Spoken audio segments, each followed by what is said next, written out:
नमस्कार। देश में कोविड के मामले संभल रहे हैं, लेकिन कोरोना के डेल्टा प्लस वेरिएंट के मामले लगातार बढ़ रहे हैं। 11 राज्यों में डेल्टा प्लस वेरिएंट के अब तक 48 केस सामने आ चुके हैं। डेल्टा प्लस वेरिएंट से मध्य प्रदेश में 2 और महाराष्ट्र में 1 मरीज की मौत हो चुकी है। डेल्टा प्लस वेरिएंट के सबसे ज्यादा 20 केस महाराष्ट्र में हैं। तमिलनाडु में डेल्टा प्लस वेरिएंट के 9, मध्य प्रदेश में 7, केरल में 3, पंजाब और गुजरात में 2-2 केस हैं। उड़ीसा, आंध्र प्रदेश, राजस्थान, जम्मू और कर्नाटक में इस वेरिएंट के 1-1 मामले सामने आए हैं। आईसीएमआर के डीजी डॉक्टर बलराम भार्गव के मुताबिक डेल्टा वेरिएंट का अब तक 80 देशों में ये पाया जा चुका है। So the Delta variant is in 80 countries and it has 3 subtypes. The Delta variant, if you look at it, Covaxin is effective, but the antibody response is slightly reduced, 3-fold reduction, and in Covishield it is 2-fold reduction, while in Pfizer and Moderna it is 7-fold reduction. उधर स्वास्थ्य मंत्रालय ने आज जारी किए दिशा निर्देशों में कहा है कि टीका गर्भवती महिलाएं भी ले सकती हैं। ये उनके लिए लाभकारी है और टीका जरूर लेना चाहिए।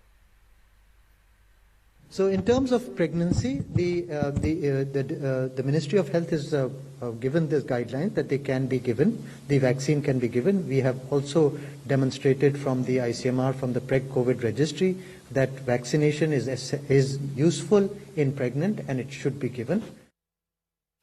उधर कांग्रेस के नेता राहुल गांधी ने भी ट्वीट कर सरकार से कई सवाल पूछे। डेल्टा प्लस वेरिएंट की जांच और रोकथाम के लिए बड़े स्तर पर टेस्टिंग क्यों नहीं? डेल्टा प्लस वेरिएंट पर वैक्सीन कितनी असरदार है और इसकी पूरी जानकारी कब मिलेगी? तीसरी लहर में इसे नियंत्रित करने का क्या प्लान है? तो एक तरफ संक्रमण से जंग चल रही है तो दूसरी तरफ नेताओं की भिड़ंत भी जारी है। अप्रैल मई में जब दूसरी लहर पीक पर थी, तब क्या दिल्ली सरकार ने ऑक्सीजन की जरूरत 4 गुना बढ़ाकर बताई थी? सुप्रीम कोर्ट की बनाई गई उप समिति की रिपोर्ट में ऐसा दावा किया जा रहा है। वहीं दिल्ली सरकार का दावा है कि ये ऐसी कोई रिपोर्ट है ही नहीं। अब इसे लेकर आम आदमी पार्टी और बीजेपी आमने सामने है। पैनल का रिपोर्ट कहता है कि जो ऑक्सीजन की रिक्वायरमेंट दिखाई गई थी दिल्ली सरकार द्वारा, अरविंद केजरीवाल जी द्वारा, वो 4 गुना बढ़ा करके दिखाई गई थी। 4 times inflated oxygen requirement by Delhi. सच ये है कि ऐसी कोई रिपोर्ट है ही नहीं। जी हां, मैं दोहरा रहा हूं, भारतीय जनता पार्टी के नेता सुबह से जिस तथाकथित रिपोर्ट के हवाले से अरविंद केजरीवाल जी को गाली दिए जा रहे हैं, वैसी कोई रिपोर्ट एग्जिस्ट ही नहीं करती। ऑक्सीजन ऑडिट के लिए सुप्रीम कोर्ट की तरफ से बनाई गई उप समिति की अंतरिम रिपोर्ट पर आम आदमी पार्टी और बीजेपी भिड़ी हुई हैं। ऑक्सीजन ऑडिट कमेटी के सदस्यों ने साइन किया। देश में 7 मई के समय पर केंद्रीय स्वास्थ्य मंत्रालय की तरफ से सुप्रीम कोर्ट में पेश हलफनामे में दावा किया गया है कि 25 अप्रैल से 10 मई के बीच, जब कोरोना की दूसरी लहर चरम पर थी, तब दिल्ली सरकार ने अपनी ऑक्सीजन जरूरत को असल जरूरत से 4 गुना ज्यादा बढ़ाकर बताया। दिल्ली में ऑक्सीजन की औसत खपत 284 से 372 मैट्रिक टन रोजाना के बीच रही, जबकि दिल्ली सरकार 1140 मैट्रिक टन रोजाना तक जरूरत होने का दावा कर रही थी। रिपोर्ट दावा करती है कि अगर दिल्ली को ज्यादा ऑक्सीजन सप्लाई की जाती तो देश के 12 राज्यों में संकट पैदा हो सकता था। सबसे दुखद विषय है कि दिल्ली के इस झूठ के कारण, अरविंद केजरीवाल जी के इस झूठ के कारण 12 ऐसे राज्य थे पूरे हिंदुस्तान में जो अफेक्टेड हुए अपने ऑक्सीजन सप्लाई को लेकर, क्योंकि सब जगह से ऑक्सीजन काट करके दिल्ली भेजना पड़ा। थोड़ा सा पानी पिएं आराम से और थोड़ा आराम से ठंडे दिमाग से सोच के देखें। हालांकि दिल्ली सरकार ऐसी किसी रिपोर्ट के अस्तित्व को भी खारिज कर रही है। रिपोर्ट कहां है? क्या कोई ऐसी रिपोर्ट है ऑक्सीजन ऑडिट कमेटी की जिसको उसके सदस्यों ने अप्रूव किया है, जिसको उसके सदस्यों ने साइन करके दिया है?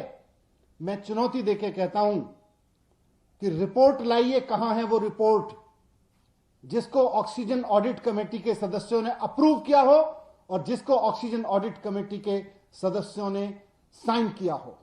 वैसे इस रिपोर्ट में उप समिति के 5 में से 2 सदस्यों मैक्स हेल्थ केयर के group medical director doctor Sandeep Buddhiraja और दिल्ली के गृह सचिव भूपेंद्र सिंह भल्ला ने अपनी असहमति दर्ज करवाई है। इस मामले में 30 जून को सुप्रीम कोर्ट में सुनवाई है।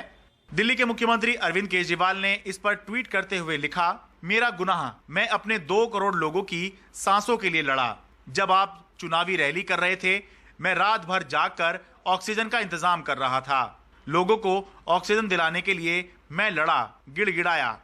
लोगों ने ऑक्सीजन की कमी से अपनों को खोया है। उन्हें झूठा मत कहिए, उन्हें बहुत बुरा लग रहा है। अंतिम सत्य क्या है ये तो अदालत तय करेगी, लेकिन दिल्ली वाले अप्रैल मई की वो तस्वीरें कभी नहीं भूल सकते जिसमें जाने कितनों के घर वीरान हो गए, कितने ही लोगों ने अस्पताल में दम तोड़ दिया, कितने ही लोगों को अस्पताल में बेड होते हुए भी इलाज नहीं मिल सका क्योंकि अस्पताल में ऑक्सीजन उपलब्ध नहीं थी। और ऐसे लोगों की तो शायद गिनती भी नहीं हो सकती जो घर में ही ऑक्सीजन के लिए तड़पते रह गए। दिल्ली से आशीष भार्गव और कैमरा पर्सन मनोज ठाकुर के साथ मैं Sharad Sharma, NDTV India. Twitter और भारत सरकार का टकराव अब एक नए मुकाम पर पहुंच गया है। आज ट्विटर ने 1 घंटे के लिए आईटी मंत्री रविशंकर प्रसाद का अकाउंट लॉक कर दिया। हालांकि बाद में उसे रिस्टोर किया गया। ट्विटर का कहना है कि रविशंकर प्रसाद अपने इंटरव्यू के हिस्से डाल रहे थे जो अमेरिकी कॉपीराइट कानूनों का उल्लंघन है। वहीं रविशंकर प्रसाद ने ट्विटर के इस कदम को मनमाना और आईटी एक्ट का उल्लंघन बताया है।